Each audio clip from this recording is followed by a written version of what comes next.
நண்பர்கள் அனைவருக்கும் வணக்கம். இன்னைக்கு இந்த காணொலியில ஒரு அருமையான கதையை தான் நான் உங்ககிட்ட சொல்ல போறேன். முதல்ல இந்த கதையோட கரு என்னன்றதை சொல்லிடுறேன். சமர் அப்படின்ற ஒரு பையன் இருக்கான் பாத்தீங்களா, லீவ் விட்டதுனால, அதாவது வேலையில கொஞ்சம் லீவ் கிடைச்சிருக்கும். அதனால தாத்தாவை பாக்குறதுக்காக கிராமத்துக்கு வரான். அப்படி வந்தவன் காஜல் அப்படின்ற ஒரு அழகான பொண்ணை பாக்குறான். அந்த பொண்ணை பொறுத்த வரைக்கும் பாட்டி மட்டும் தான் இருக்காங்க போல. ஒரு பெரிய வீட்டுல பாட்டி வேலை பாக்குறாங்க. இந்த பொண்ணுமே ஹெல்ப் எல்லாம் பண்ணிட்டு இருக்கா. அந்த பொண்ணோட அழகை பார்த்தோன்னே இவன் ரொம்ப இம்ப்ரெஸ் ஆயிடுறான். அந்த பொண்ணை லவ் பண்ணும் அப்படின்ற மாதிரி நிறைய முயற்சி எடுக்கிறான். அந்த பொண்ணுக்கு பெருசா இதுல விருப்பம் கிடையாது. ஒரு ஸ்டேஜ்ல அந்த பொண்ணை லவ் பண்ண ஆரம்பிக்கிறாங்க. ஆனா அதுக்கப்புறம் இந்த கதையில நீங்க எதிர்பார்க்காத நிறைய விஷயங்கள்லாம் நடக்குது. அதெல்லாம் என்ன ஏதுன்றத முழு கதையை கேட்டு நீங்க தெரிஞ்சுக்கோங்க. இதே மாதிரி நிறைய கதைகள் நம்ம சேனல்ல இருக்கு. அதெல்லாம் பார்க்கணும்னு நினைச்சீங்கன்னா கண்டிப்பா நம்ம சேனலை சப்ஸ்கிரைப் பண்ணி வச்சுக்கோங்க. முழு கதையை கேட்கறதுக்கு போறதுக்கு முன்னாடி இந்த வீடியோக்கு ஒரு லைக் போடுங்க. அப்பதான் உங்களை மாதிரி பாக்குற நிறைய பேர்கிட்ட இந்த காணொலி கொண்டு போய் சேர்க்கப்படும். இப்ப இந்த கதைக்குள்ள நம்ம வந்துடலாம். கதையோட தொடக்கமே சமர் அப்படின்ற ஒரு பையனை காட்டுறாங்க. இவன் ஓரளவுக்கு பணக்கார குடும்பத்தை சேர்ந்தவனா தான் இருப்பான். ஒரு நல்ல வேலையில இருக்கான், கை நிறைய சம்பாதிக்கிறான். தாத்தாவை பொறுத்த வரைக்கும் ஊர்ல இருக்காரு. அதாவது இவங்களுமே முதல்ல ஊர்ல தான் இருந்திருப்பாங்க. ஆனா இப்ப சிட்டி சைடுக்கு போய் அங்கதான் வேலை பார்த்துட்டு இருக்காங்க. தாத்தா ஊர்ல இருக்காருல, தாத்தாவை போய் பார்த்தா என்ன, அதாவது தாத்தாவை போய் கொஞ்ச நாள் நம்ம பார்க்கலாம். ஏன்னா தாத்தா எப்போ போன் பேசினாலும் பேராண்டி என்ன பாக்குறதுக்காக வான்ற மாதிரிலாம் சொல்லுவாரு. சரி தாத்தாவை பார்க்க நான் போக போறேன்ற மாதிரி இவர் பேரண்ட்ஸ் கிட்ட சொல்றாரு. தாத்தாவோட கிராமத்துக்கு வந்துடுறாரு.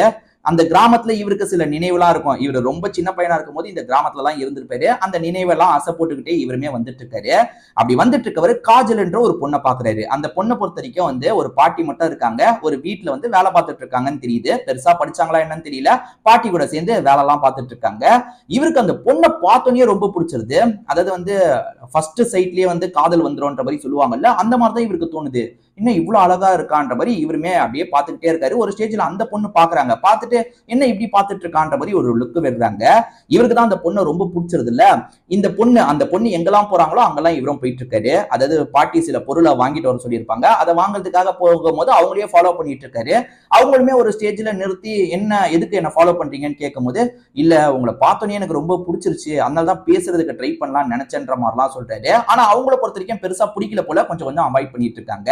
இவரு தாத்தா வீட்டுல தாத்தாவை பாக்குறதுக்காக தானே வந்திருக்காரு. தாத்தாவை பாக்குறாரு, அங்கேயே இன்னும் கொஞ்ச நாள் இருக்கணும், எப்படியாவது இந்த பொண்ணை இம்ப்ரெஸ் பண்ணிடணும் அப்படின்ற மாதிரிலாம் யோசிச்சுட்டு இருக்காரு. இவர் தினம் அந்த பொண்ணை பாக்குறதுக்காக வராரு பாத்தீங்களா. அந்த பொண்ணுக்குமே இதெல்லாம் புதுசா இருக்கு. என்ன ஒருத்தன் தினம் நம்மளை பாக்குறதுக்காக வந்துடுறான் அப்படின்ற மாதிரி யோசிக்கிறாங்க. நிறைய எஃபர்ட் எல்லாம் போடுறாரு. இவங்களை இம்ப்ரெஸ் பண்றதுக்காக நிறைய விஷயங்கள் பார்த்து பண்றாரு.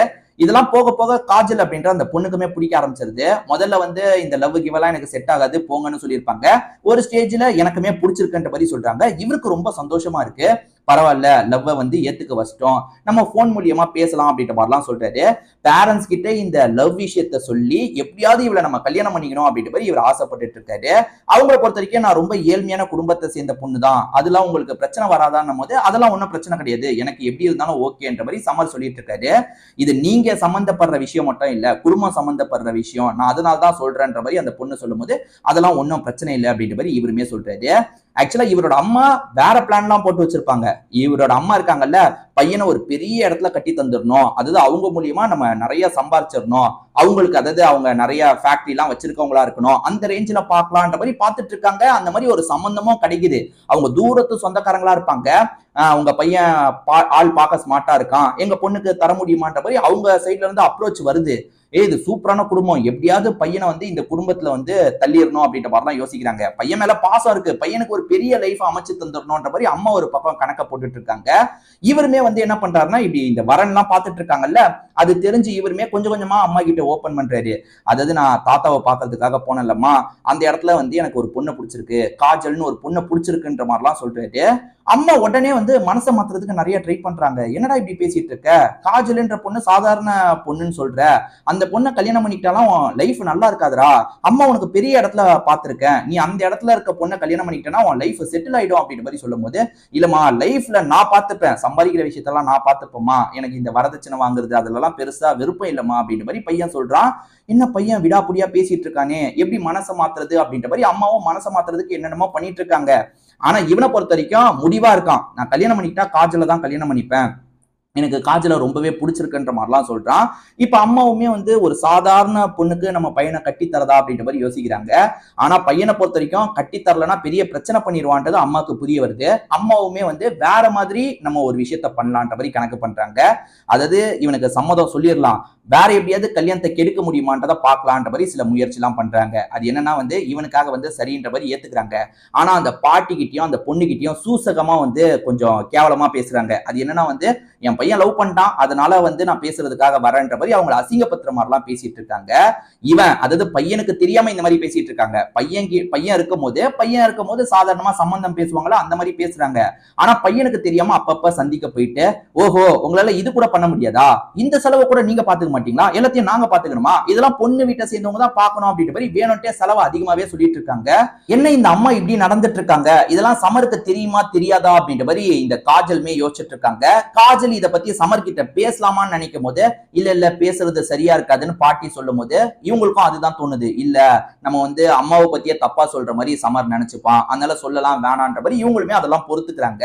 எப்படியாவது அம்மாவை பொறுத்த வரைக்கும் இந்த கல்யாணத்தை வேணாம் அப்படின்னு அவங்களே நிறுத்திடுவாங்கன்னு பார்க்கணும், அதுக்கேற்ற மாதிரி நம்ம சில விஷயங்களை செய்யணும்னு செஞ்சுட்டு இருக்காங்க. அது எதுவுமே நடக்கிற மாதிரி இல்ல. அவங்கள பொறுத்த வரைக்கும் வந்து அந்த பொண்ணுக்கு வந்து சமரை ரொம்ப பிடிச்சிருக்குல்ல, சமரை தான் கல்யாணம் பண்ணிக்கணும்ன்ற ஒரு முடிவோட இருக்காங்க. அம்மாவால கல்யாணத்தை நிறுத்தவே முடியல. அம்மாக்கு ரொம்ப கோவம் வருது. அந்த கோவத்தெல்லாம் அடக்கி வச்சுக்கிட்டு கல்யாணத்தை பண்ணி வைக்கிறாங்க. இப்ப நல்லபடியா கல்யாணம் முடிஞ்சிருது. இப்ப கல்யாணம் முடிஞ்சதுக்கு அப்புறம் இந்த வீட்டுக்கு காஜல் வரணும்ல, காஜல் வந்துடுறாங்க. இப்ப பையன் வேலைக்கு கிளம்பி போனோன்னு இந்த மாமியார் இருக்காங்கல்ல, இந்த பொண்ணை போட்டு பயங்கரமா டார்ச்சர் பண்ணிட்டு இருக்காங்க. அந்த வேலையை செய்யி இந்த வேலையை செய்யன்ற மாதிரி டார்ச்சர் பண்றாங்க. எதுவுமே போடாம தானே வந்த, உனக்கெல்லாம் என்ன மரியாதை அப்படின்ற மாதிரி ரொம்ப மோசமா ட்ரீட் பண்றாங்க. காஜலுக்கு ரொம்ப கஷ்டமா இருக்கு. என்ன இந்த மாதிரிலாம் நடந்துக்கிறாங்களே, இவ்வளவு கடுமையா நடந்துக்கிறாங்களே அப்படின்ற மாதிரி ரொம்ப வருத்தமா இருக்கு. என்னதான் டார்ச்சர் பண்ணாலும் சரி, காஜல் இந்த வீட்டை விட்டு போகவே மாட்டா. இவளை போக வைக்கிறதுக்கு வேற ஏதாவது பண்ணணும். அதாவது வந்து அடிக்கடி வந்து இவங்க வீட்லயே பார்ட்டி மாதிரிலாம் பண்ணுவாங்க, கெட் டுகெதர் பார்ட்டி மாதிரி பண்ணுவாங்கல்ல, அந்த மாதிரி பார்ட்டில எல்லாரும் முன்னாடியே இவளை அசிங்கப்படுத்தணும். அதாவது வந்து ஒரு வேலைக்காரியை ட்ரீட் பண்ற மாதிரி இவளை ட்ரீட் பண்ணா இவளுக்கே ஒரு மாதிரி கஷ்டமாயிடும், நான் போறேன்னு சொல்லுவா, இதையே சாக்கா வச்சு வீட்டை விட்டு துரத்தி விட்டுற வேண்டியதான் அப்படின்ற மாதிரி இந்த அம்மா யோசிச்சுட்டு இருக்காங்க. இது எதுவுமே சமருக்கு தெரிய மாட்டேங்குது. சமரை பொறுத்த வரைக்கும் அவர் இருக்கும் போது ஒய்ஃபை நல்லபடியா பாத்துக்கிறாரு. ஏன்னா பயங்கரமா லவ் பண்ணி கல்யாணம் பண்ணிருக்காருல, ஒய்ஃபை நல்லபடியா பாத்துக்கிறாரு. காஜலுமே வந்து ஹஸ்பண்ட் கிட்ட இது சொல்ல வேணாம், ஹஸ்பண்ட் கிட்ட இது சொல்ல வேணாம் அப்படின்ற மாதிரி தள்ளி போட்டுக்கிட்டே இருக்காங்க. பார்ட்டில வந்து அம்மா வந்து வேண்டிய சொந்தக்காரங்க கிட்ட எல்லாம் என்னென்னலாம் பண்ணணும்ன்றத சொல்லி வச்சிடுறாங்க. ஏன்னா வந்து வரப்போறதெல்லாம் இவங்க சொந்தக்காரங்க தானே. அதுல சிலர் வந்து அம்மாவுக்கு ரொம்ப க்ளோஸ் ஆனவங்களா இருப்பாங்க. எனக்கு இந்த மருமகளை சுத்தமா பிடிக்கல, நீங்க வந்து எவ்வளவு கேவலப்படுத்த முடியுமோ கேவலப்படுத்துங்கன்ற மாதிரி ஏற்கனவே சொல்லி வச்சிருப்பாங்க. இப்ப அந்த பார்ட்டி ஆரம்பமாவது, அதை எடுத்துட்டு வா இதை எடுத்துட்டு வான்ற மாதிரி எல்லாருமே சொல்லும் போது அவங்களுமே சலிக்காம எடுத்துட்டு வந்துட்டு இருக்காங்க. இதெல்லாம் சமரம் பாக்குறாரு. ஆனா சமரால எதுவுமே சொல்ல முடியல. ஏன்னா வந்து சாதாரணமா மருமக கிட்ட போய் எடுத்துட்டு வான்னு சொல்லுவாங்கல்ல, அந்த மாதிரிதான் சொல்றாங்க. நம்ம என்ன இதுல கேட்க முடியும்ன்ற மாதிரி யோசிக்கிறாரு. இவங்களுக்கு ரொம்ப கஷ்டமா இருக்கு. எல்லாரும் முன்னாடியே வேலைக்காரி மாதிரி நடத்துறாங்கல்ல. இப்ப மாமியார் நார்மலா வீட்டுல இருக்கும் போது பண்ணா கூட பரவாயில்ல, எல்லாரும் முன்னாடியும் பண்றது ரொம்ப கஷ்டமா இருக்கு. எல்லாருமே ஒரு மாதிரி சூசகமா இவங்களை கிண்டல் பண்ற மாதிரி பேசுறது இவங்க காதுல கேக்குது. இவங்க காதுல கேட்கணுன்றதுக்காக தான் அந்த மாதிரி பேசிட்டு இருக்காங்க. இதெல்லாம் வந்து போக போக, அதாவது எல்லா சொந்தக்காரங்களுக்கும் இவங்க பண்றது தெரியாதுல்ல, ஒரு குறிப்பிட்ட கேங் அம்மா கூட சேர்ந்த மாதிரி இந்த விஷயத்த பண்ணிட்டு இருக்காங்க. ஒரு ஸ்டேஜ்ல கடுப்பானவங்க என்ன பண்றாங்கன்னா, எல்லாருக்கும் கேட்கிற மாதிரி சில விஷயங்களை சொல்றாங்க. என்னோட மாமியார் இவங்க தான், ஆனா இவங்க என்ன வந்து மருமக மாதிரியே பாத்துக்கல, ஒரு வேலைக்காரி மாதிரி தான் ட்ரீட் பண்றாங்கன்ற மாதிரி இவங்க பொதுவா பேச ஆரம்பிச்சிடுறாங்க. அந்த சமயம் சமரு ஒரு போன் கால் வந்து கொஞ்சம் தள்ளி போயிருப்பாரு, இருக்க மாட்டாரு. இப்ப திடீர்னு இவங்க எல்லாத்தையும் போட்டு எல்லார்கிட்டயும் சொல்லிட்டு இருக்காங்க. அதாவது வந்து இப்ப கூட பாருங்க, அவங்க செட்டு கூட சேர்ந்த மாதிரி என்ன ரொம்ப மோசமா ட்ரீட் பண்ணிட்டு இருக்காங்க அப்படின்ற மாதிரி சொன்னோன்னே மாமியாருக்கு என்ன பண்றதுன்னே தெரியல. ஏன்னா வந்து இவங்களுக்கு ரொம்ப க்ளோஸா இல்லாத சொந்தக்காரங்க இருப்பாங்கல்ல, அவங்க கிட்ட இந்த விஷயத்தெல்லாம் மருமக கம்ப்ளைண்ட் மாதிரி பண்ணிட்டு இருக்காங்க. என்ன இவ நம்ம பண்ற டார்ச்சர் எல்லாம் எல்லாரும் முன்னாடியே போட்டு உடச்சிட்டாலே அப்படின்ற மாதிரி இவங்களுக்கு ஒரு மாதிரி ஆயிருது. ஏன்னா வந்து ஹஸ்பண்டை பொறுத்த வரைக்கும் ஒரு நல்ல வேலையில இருப்பாரு, பெரிய பெரிய ஆளுங்கெல்லாம் வந்து அந்த பார்ட்டிக்கு வந்திருப்பாங்க. அவங்களுக்குமே இந்த விஷயம் எல்லாம் தெரியுது இல்ல, அதனால மாமியாருக்கு ஒரு மாதிரி இருக்கு. இதெல்லாம் நடந்துட்டு இருக்கும் போது இப்ப மாமியார் பண்ண எல்லாத்த பத்தியும் உடச்சிட்டாங்கல்ல, இப்ப நான் என்னோட அடையாளத்தை வெளிப்படுத்துறேன் அப்படின்ற மாதிரி வேகமா போன் எடுத்து கால் பண்றாங்க. அப்படி கால் பண்ணா வந்து இந்த இடத்துக்கு ஒருத்தர் வராரு. வரது யார் தெரியுமா? காஜலோட அப்பா தான். அவர் யாருன்னு பார்த்தா பெரிய பிசினஸ் மேனா இருப்பாரு. இது இந்த பிசினஸ் மேன் தான் காஜலோட அப்பாவான்ற மாதிரி இந்த குடும்பத்தை சேர்ந்து எல்லாருமே ஷாக் ஆகுறாங்க. அப்பதான் இந்த இடத்துக்கு சமரும் வருவாரு. சமருக்கும் ரொம்ப ஷாக்கிங்கா இருக்கு. என்ன அது அப்படின்ற மாதிரிலாம் ரொம்ப ஷாக் ஆயிட்டு இருக்காங்க. உண்மை என்ன தெரியுமா? காஜல் வந்து ஒரு வீட்டுல இருந்தாங்கல்ல, அந்த வீட்டுல காஜல் வேலை பார்க்க மாட்டாங்க. அதுதான் காஜலோட வீடா இருக்கும். அங்க இருந்தவங்க பாட்டி கிடையாது, அங்க வேலை பார்க்கிற பாட்டியா இருப்பாங்க. ஆக மொத்தத்துல வேலை பார்க்கிற பாட்டிக்கே சப்போர்ட்டிவா காஜல் வந்து ஹெல்ப் எல்லாம் பண்ணிருப்பாங்க. பணக்காரங்கன்றத பெருசா அவங்க காட்டிக்கவே மாட்டாங்க. ரிலாக்ஸ் பண்றதுக்காக தான் அந்த கிராமத்துக்கு போயிருப்பாங்க. அவங்க வீடுல தான் அவங்க தங்கியிருப்பாங்க. வேலைக்கார பாட்டி கிட்ட சகஜமா இவங்க சொந்த பாட்டி மாதிரிலாம் பழகிருப்பாங்க. காஜலை பொறுத்த வரைக்கும் வந்து ஒரு விஷயம் தோணிக்கிட்டே இருக்கும். அதாவது ஒருத்தர் வந்து காசை பார்த்துலாம் வந்து லவ் பண்ணக்கூடாது, நான் சாதாரணமா இருந்தாலும் ஒருத்தர் லவ் பண்ணும், அந்த மாதிரி ஒருத்தரை தான் நான் கல்யாணம் பண்ணிக்கணும்னு ஆசைப்படுறேன் ஆசைப்படுறேன், அதாவது அந்த மாதிரி ஒருத்தரை தான் நான் திருமணம் பண்ணிக்கணும்னு ஆசைப்படுறேன்ற மாதிரி ஏற்கனவே அப்பா கிட்ட சொல்லி வச்சிருப்பாங்க. உன் விருப்பமா, நீ மனசுக்கு பிடிச்சவனையே கல்யாணம் பண்ணிக்கோ அப்படின்ற மாதிரி அப்பா சொல்லியிருப்பாரு. இவங்க ஏழைன்ற மாதிரி நினைச்சு சமர் பேசுவாரு. அதாவது வந்து நீங்க உங்க பாட்டியா அப்படின்னு கேட்கும்போது இவங்களுமே அதுக்கேற்ற மாதிரி மெயின்டைன் பண்ணிருப்பாங்க. ஆமா, ஏழைன்ற மாதிரியே மெயின்டைன் பண்ணலாம், ஏழைனா இவனோட ரியாக்ஷன் எப்படி இருக்கு பாப்போன்ற மாதிரி யோசிச்சுதான் ஏழைன்ற மாதிரியே மெயின்டைன் பண்ணிருப்பாங்க. அவர் ஏழைன்றதெல்லாம் பார்க்கவே மாட்டாரு. எனக்கு எப்படினாலும் ஓகே, எனக்கு உங்களை ரொம்ப பிடிச்சிருக்குன்ற மாதிரி நல்லா இவங்க கிட்ட விளையாட்டு காமிச்சுக்கிட்டே இருப்பாரு, சிரிக்க வச்சுக்கிட்டே இருப்பாரு. இதெல்லாம் இவங்களுக்கு ரொம்ப பிடிச்சிருக்கும். சோ கல்யாணம்னு வரும்போது அப்பயே இந்த சீக்கிரட்டை நம்ம உடைக்க கூடாது. இதெல்லாம் வந்து சில வருஷங்கள் ஆகட்டும், இவர் எப்படி நடத்துறாரு நம்மள, அதை வச்சு நம்ம இந்த சீக்கிரட்டை உடைக்கலாம். தேவையில்லாம அந்த சீக்கிரட் எல்லாம் உடைக்க தேவையில்ல. இவங்க தான் என்னோட பாட்டி, எனக்கு இருக்கிறது பாட்டி தான் மட்டும், அதாவது பாட்டி மட்டும் தான் இருக்காங்கன்ற மாதிரி கல்யாணமே நடக்கட்டும்ன்ற மாதிரிலாம் இவங்க பிளான போடுறாங்க. ஆக்சுவலா அப்பா அந்த கல்யாண நாள் வந்திருப்பாரு. ஆனா வந்து அடையாளத்தை வெளிப்படுத்த வேணாம்னு இவங்க சொல்றதுனால அப்பா தள்ளி தான் இருந்திருப்பாரு. என்னைக்காவது இந்த அடையாளத்தை நான் வெளிப்படுத்துற சூழல் வந்ததுன்னா உங்களுக்கு நான் கால் பண்றப்பா, அப்ப நீங்க வந்தா போதும்ன்ற மாதிரி சொல்லியிருப்பாங்க. சோ அப்படிதான் அப்பா இந்த இடத்துக்கு வந்திருக்காருன்றது தெரிய வருது. மாமியார் பயங்கரமா டார்ச்சர் பண்றாங்கல்ல, இவங்களால தாங்கிக்கவே முடியல, அந்த அளவுக்கு டார்ச்சர் பண்ணி ரொம்ப அசிங்கப்படுத்துறாங்க. இதுக்கு மேல முடியாதுன்றதுக்காக தான் அடையாளத்தை வெளிப்படுத்திருக்காங்க போல. இன்னமும் சமர் மேல இவங்களோட அன்பு கொஞ்சம் கூட குறையல. ஏன்னா சமரை பொறுத்த வரைக்கும் வந்து இவங்களை நல்ல விதமா ட்ரீட் பண்ணிருப்பாரு. அவர் வீட்டுல இருக்கும் போது நல்லபடியா பார்த்திருப்பாரு. அதனால சமர் மேல இவங்களுக்கு துளி கூட கோவம் வரல. ஆனா மாமியார் ரொம்ப மோசமா ட்ரீட் பண்ணிட்டாங்கல்ல, அதனால தான்ப்பா இப்படி பண்ணிட்டேன்ற மாதிரி அப்பா கிட்ட சொல்லும் போது அப்பவுமே இப்படிதான் நடத்துவீங்களாங்க, ஒரு சாதாரண வீட்டு பொண்ணுனா இப்படிதான் நடத்துவீங்களா அப்படின்ற மாதிரி கேட்கிறாரு. இந்த மாமியாருக்கு என்ன சொல்றதுன்னே தெரியல. ஆக்சுவலா மாமியார் ஒரு பொண்ணை பார்த்து வச்சாங்கல்ல, அந்த பொண்ணை விட பல மடங்கு அதிக பணக்காரங்களா இருப்பாங்க. ஐயோ, நம்ம வந்து ஏழை வீட்டு பொண்ணுன்றதுக்காக அவ்வளவு மோசமா ட்ரீட் பண்ணிட்டுமே அப்படின்ற மாதிரி இப்ப ரொம்ப வருத்தப்படுறாங்க. நான் பண்ணது தப்பு தான், இப்ப நீ பணக்காரின்னு தெரிஞ்சதுனால இப்படி பேசுறேன்னு நினைக்காதம்மா, இதுக்கப்புறம் நான் புரிதலுக்கு வந்துட்டேன், இதுக்கப்புறம் யாரையும் வந்து அவங்க என்ன வேலை பாக்குறாங்க, நல்ல வருமானம் வச்சிருக்காங்களா இல்லையான்றதை பார்த்து அவங்கள நடத்தக்கூடாதுன்றதை தெளிவா புரிஞ்சுக்கிட்டேன்ற மாதிரி மன்னிப்புலாம் கேட்டுட்டு இருக்காங்க.